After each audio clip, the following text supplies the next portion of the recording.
Hello everyone, we're back for round 6 of RM Fantasy SX. I am Chase with my man, my co-host Christian, your RM Fantasy SXperts. Round 5 is in the books, Oakland. Wild race again. The theme is black gear and black holes because the gravity force there was strong and it pulled a lot of riders to the ground. Yep. So I think the Raiders jumped ship. And a lot of riders are happy to get out of there too. Absolutely. Like, so got a lot to talk about. It was a really exciting race, so we're going to recap that. And then this week we're heading into San Diego, which is French for San Diego. San Diego. So let's kick it off. This is our race recap. All right, so round 5, it is in the books. To get started real quick, let's look at our top 5 in the wild card. Mr. Anderson. Jason Anderson riding straight out of the Matrix. That guy was all over. Feet off the pegs. Track in slow motion. Roxon had the lead, lost it with 3 corners to go. I feel for the man. Biggest surprise? Yes, shout out to Blake Baggett. First podium. Cabra. Yeah, first. Strong. I feel like there's more podiums to come. Yep. Mr. Muscan holding it down to 4th place. He's been sneaky. Martial Law. Hashtag it, keep it in the top 5. Yeah. Bad start, but charged up. Scary fast. And Brock Tickle, who we like to call Mr. Tickle Me Elmo, finishing up in the wild card. And that was one of our picks for wild card last week. We shouted it out. Neither one of us took that advice, but we did give it out to you. So give us some stats for the week. The average score was 29.5. No perfect scores, and about 6% got the wild card right, which I was 1 off again. So that's 2 weeks in a row being 1 off for me. Dude, I got 15 points. How'd you do? I only got 20. I had 3 or 4 picks right to go with 3 laps. Lost them all. So I was that guy this week. Well, we did have a couple injuries. So Malcolm Stewart, sounds like he might have a knee injury. So check to see if he's going to be in this weekend. And Tyler Bowers. Sending it. Hold on. You guys got to see this. Let's check out this crash real quick. Claims another. Oh, boy. Man. Hang on, Tyler. Wow, what a ride. So if you guys saw it on live, on TV, it was gnarly, but we are glad to report he's fine. He is black guy, but he is good. I still think he'd kill a lesser man, but so he should be lining up this weekend in San Diego. Now, as far as the track goes in Oakland, it was rough, it was ruddy, it was nasty. Took a lot of riders down. Now, we wanted to find Chad Reed, get his thoughts on the track. Yeah, he's got a lot going on He's got a lot of commitment, so we couldn't track him down, but we found the next best thing, and he calls himself CR.22, so let's see what he had to say. Good day. The trick sucked. The whoops weren't big enough, so it just sucked. Thank you. All right, well, there you have it, Mr. CR.22. Not a lot to say. Groundbreaking. Yeah, great insight. But coming up next, let's get into it, because we're going into San Diego. That is French for San Diego. Yep. This is our track trends. All right, so heading into San Diego, a couple things to know. It's a late round again. So picks close 10 p.m. Eastern, 7 p.m. Pacific. One of my favorite rounds for a lot of reasons, but Military Appreciation Night. Make sure to watch your social media accounts and see the cool graphics and gear that'll be getting released. A lot of special editions. Yep. I did notice the start comes directly out of center field. Looked pretty cool. Yeah. And it's got a sand section. The weather looks to be about 66, 55 degrees. Not a high chance of rain. So. Okay, whoop section comes right out of a 180 turn, but didn't look, not a lot of whoops. No. Hopefully they make them big. Yep. And then just going off last year's results, Roxon did win there. That was the second race of the year last year. It was San Diego, right? Yep. Okay. Anderson 4th, Seeley 5th, and Tickle in 13th. And Roxon battled Dungy and passed him there, so he's got something going on. And Anderson had an aggressive pass on Tomac, so maybe something's building up here. I don't know. But there you go. That's San Diego coming up this weekend. So I'm excited. So it's going to be a good race. So let's get into it next. This is our points battle. All right, so this week for the points battle, we've got our top 3 right here, okay? These are your top 3 riders that you should be putting, I would say, on the podium or around there. Consistent riders so far. Every weekend. Anderson has 2 wins this year. The guy's just on the gas. If you don't put him in 1st or 2nd, I think you're crazy at this point. His average finish is 2nd, average start 5, so he's got to be in there. Ken Roxon. I thought he had his first win coming. It's inevitable. He will win a race. He crushed it at San Diego last year. So Man, that's a tough pick between Anderson and Roczen right now. 3 straight podiums, hasn't started worse than 5th in 3 straight races. It's inevitable. Caught and passed Dungey in San Diego last year. So. Yep. And then hashtag it Barshal Law, Justin Barsha. So his averages don't look all that great because he didn't have some good starts. But even this weekend he had a bad start. But he's killing it. He's still up there, and he ain't afraid to bump his way to the top, that's for sure. And, well, actually, only Pike and Tomac have better average starts, so his starts are good. His average finish, 3.25. That's pretty good. He is crushing it. And if you guys listened to last week's episode, Adam Enticknap did predict Barsha wins before Roczen, and that almost didn't play out. So, yeah, so there you have it. Those are your points battle. Okay, your championship contenders, really the guys that are in it to win it. Now, Muscan, he is close, and we'll talk about him more. Yep. But these 3, those are your top guys right now. So let's get into it next. We call it our weekly spoilers. All right, Christian, so spoilers are critical right now. Yes. So up here on the table, we have 7 riders. Now, 6 out of these 7 riders, okay, with the exception of Cooper Webb, have already finished in the top 5. Some have won races, and there's only 2 spots left once you get rid of Anderson, Roczen and Barsha. Yep. So that makes it very difficult. You got 7 good riders, only 2 spots. So out of all these riders up here, okay, with Brayton, you got to see where he qualifies. He stays about 3 spots from where he qualifies. If he qualifies worse than 4th, he's never made a top 5. So Tomac, we know he's already won races, but this man is just unpredictable, so you just never know. Cooper Webb has improved every single week. last 4 finishes, 12, 10, 8, 7. So It's inevitable. better every week. He will get in the top 5, I think, at some point in the season. Blake Baggett just podiumed. He's looking for another. Yeah, he didn't do it till Atlanta last year, so he's already ahead. Finishing 3 spots better on the West than he did last year already. Okay, Muscan has already won races, and he's getting better. He's been sneaky fast. So he's a safe bet for top 5. What about Pike? Pike? I mean, he's hard to tell because you can't go off qualifying. He doesn't qualify well, but he has solid starts every gets week. good starts and in he the was in like 6th or 7th last week Crashed before out. he crashed out. So. Okay, Seeley? Seeley is kind of a wild card, too. I mean, tell us what you think about him. Well, Seeley's average start is actually around 7, even though he's whole shot at a couple races. So his results, his averages are kind of lie to you a little bit. Well, he led laps. He and did. He didn't do that at all last year. But he so. qualified really good in first practice. So watch Seeley in qualifying. If he qualifies good, I think he could be right up there in the top 5. But one thing with Seeley. What? He has not finished better than where he's qualified this year. Really? So watch that. Interesting. All right, now, but question I have for you is out of all these up here, give me your top 2 that you put in your last 2 slots. I mean, the Tomaculate disaster was back. We all witnessed it. It was a nightmare. But Okay. I'm pushing him back up on the, if he finishes 8th or worse, he comes back and wins. Okay. And I just like Marv right now. So those are the 2 that stand out to me. It's really tough, honestly. But Okay, well, my opinion, Tomac, his brother is in the Air Force, so I know he wants to do good at Military Appreciation Night. But I think Baggett is on a tear. I'm going to take a risk, and I'm going to put Baggett in my top 5 this if week. he can get that 2nd place start again, he can make some noise. You could do it. So there you go. So those are the spoilers. Again, all these riders except for Webb have made it in the top 5. Those who we think could be the last 2 slots. So we want to know, what do you guys think about this? Or is there another rider up here that we didn't mention, like maybe Tickle, who's been improving? Grant, guys that you think could bust in the top 5 before the riders that we have up here on the table. Now, Time to get in the most important pick of the week. the wild card. What is it this week? 13th place. Ooh, that's a toughie. All right, so this week, San Diego, the wild card's pushed way back to 13th place. Tough to pick. We're here to help you. There's 3 riders based off stats that we think you need to watch out for most.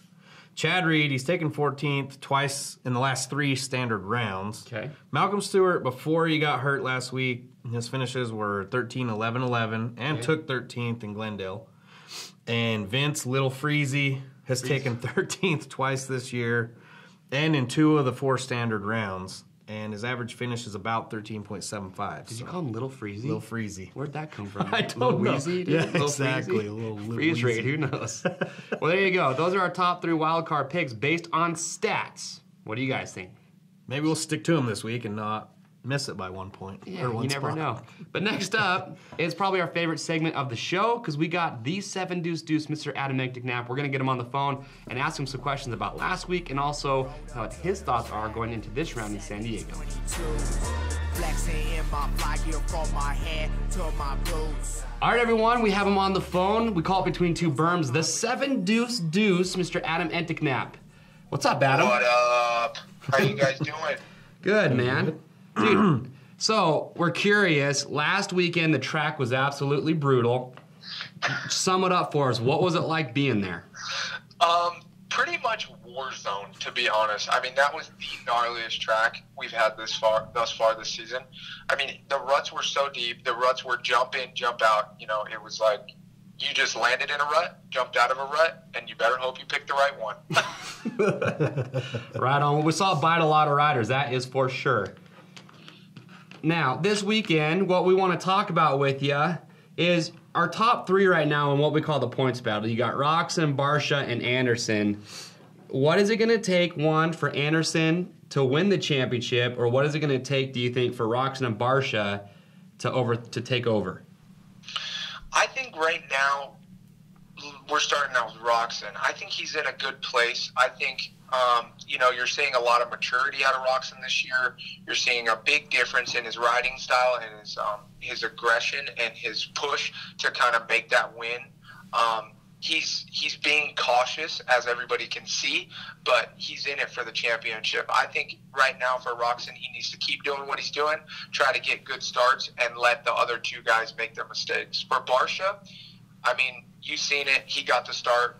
He wins. So if Barcia can get out front, I think he's going to gain experience, and I think he's going to be able to win if he can just get a clear track. So for Barcia right now, I think if he goes home and works his starts 100% of the time and just works on getting that hole shot, I think Barcia can really ride. I mean, you've seen a lot of speed out of Barcia this season, and it absolutely 100% changed riders. So for Barcia, my tip, get good starts. Anderson, we all know Anderson rides aggressive, and we've seen that move on Marvin Muscat.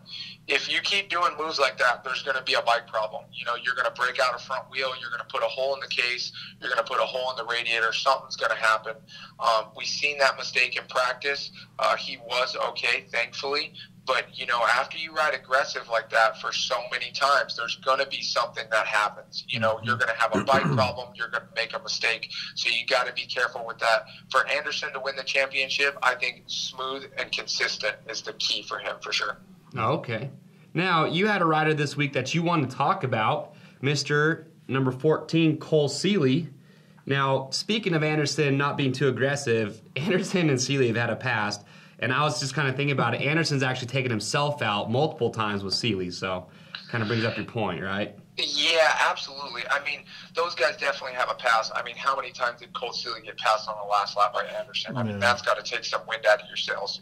But the reason that I wanted to talk about Seeley is because I really think we've seen a changed Seeley this weekend, and that was because he started out fresh. So for all you Rocky Mountain Fantasy SX, you guys picking, if you see Seeley start out good, put him in your podium spot. Put him in that number 1 spot. Put him in that top 3 and make sure he's there. If he starts out slow in those practices, I would maybe bring him down to that 5th, 4th, 5th place spot, maybe even a 6th. Yeah. But I think with Cole Seeley, as you've seen this weekend, if that dude starts out fast, he's going to do good. You guys seen it in the Triple Crown in the first race. He gets the whole shot. He starts out with confidence. He's going to win the race. So if you're looking where to put Seeley and you got that, podium spot, make sure you're looking for how he's doing in the beginning from the morning. That's good advice. Well, you guys have heard it. That's a 7 deuce deuce. Yeah, it doesn't get any better than that. No. Straight up. Well, hey, man, thank you for calling in again. We appreciate the advice, the information. Hopefully this weekend the track stays dry. It's not a war zone. Yeah. We got military week, so who knows? But on the other hand, San Diego is going to be nice and hard packed. It's going to be way different. I'm excited. It's going to be so much fun. I love San Diego. I love the city. I love the stadium. I love the track. And hopefully we're going to be looking at main event number 3. Yes, sir. Okay, well, good luck. We'll be pulling for you. Heck yeah. Thanks, boys. Have a good one. All right, we'll talk to you later. Bye. There it is. There it is, man. War zone. I can only imagine out there. Seeley, if he qualifies good, put him in your top 5, if not on the podium. And interesting what he had to say about Roczen, Barcia, and Anderson. Yeah. Good takes. It is. You know what time it is, right? Time to lock them in. Let's lock them down. All right, my man. I'm locking it down for this weekend. I feel it's going to be a good week. I hope so after last The week. stat. Got to trust the process. Tomac. Anytime he finishes 8th or worse, he comes back to win. It's been proven. It's been proven. I'm going to take it. Now, Jason Anderson, I think he keeps it up. This weekend's not going to be as rough and ruddy, I don't think. So, Martial Law, hashtag it. Third Martial place. law. Yep. 4th place, Roxon like a hurricane. Mr. Ken Roxon. Here's my risk this week, but hey, he gonna ride that hot streak. Yeah, he was on the podium last week. I got Baggett for 5th. And, A little freezy. yeah, he's going to freeze race somebody back at 13th. What do you got? Well, I think somebody was peeking over my shoulder while I was making picks this week. Why? But we got really similar picks. The same top 4. You take out Baggett. I love the guy. Who do you have? I don't think he's going to let her eat this week. Marvin Muscanin, 5th. Muscan? Give me a little Muscan. I mean, I saw his diet last week on the broadcast. I'm feeling good right now. They've been there. Okay, folks, just so you know, we don't look at each other's picks. We'll see. It just came We're out either that going to way, have a man. good week or a bad week. Yep, but we will watch qualifying too, so. Yep, yeah, that is probably the best advice we can give is every week. Just like Adam said, watch qualifying because a lot of riders qualify and finish right at the same spot. Except for Anderson, who scared everybody out of taking him out of their top spot in qualifying practice when he crashed. True. And then came back and won. But so. he came back, he did it. So there you go. Those are our picks. Remember, guys, you can play with us, Team RMATV MC. So join our group if you want to play. You see our picks. Talk a little smack in there. And we also want to know, what do you guys think about our picks? Are we on? What do you guys think about the points battle? What's going to happen with Mr. Tomac? Because you never know with this guy. No, but hopefully he gets us some points this week. Yep. And remember, if you are not signed up yet to play Fantasy Supercross, it is not a big deal because you can sign up to join anytime throughout the year. It is absolutely free. And as you're about to find out next, we give away some awesome weekly prizes. So let's get into it with our prize recap. All right, before we get into weekly prizes, let's give the answer to the trivia question last week. It was a little tougher. Yeah. Somebody did get it. I can't remember his name exactly, but it was Josh Grant. So kudos to you. Okay. This week I have a little bit easier one if you ask me, but let's see you comment this rider. He hasn't finished worse than 10th this year. He hasn't finished more than 3 spots away from where he's qualified all year. And his average finish in all his heat races is 3.5. Let's see who can nail that one down. Yeah. All right. And now, before we get into our prize recap, just real quick, we want to give a huge congratulations shout out to Davey Millsaps, who retired this week. Calls it a career. Calls it a career. Awesome career. Yeah, he's won races. He's been a contender of the championship. Hang your hat up on that, Davey. Thank you so much for giving us a show. He was on our team last year. Super nice guy. So give that guy some congratulations. Some respect on his name. Yeah. All right. Now, with our weekly prizes, Wrench Rabbit Engine Rebuild Kit. That is a big one. Second place, Bell Motor 9 with MIPS. Third, Cycra Full Combat Skid Plate and some Pro Bend Racer Pack. Yeah. Honda's getting in the mix. Pirelli, EVS, Arc and Works Connection, Mobius, Cherubies, and also we got a couple pairs of Scott Prospects to give away. And 90 gift cards from Rocky Mountain, too. So you got 100 chances to win. A lot of chances. So make sure, get your picks in, get signed up if you aren't. I am Chase. I'm Christian. We'll see you next week.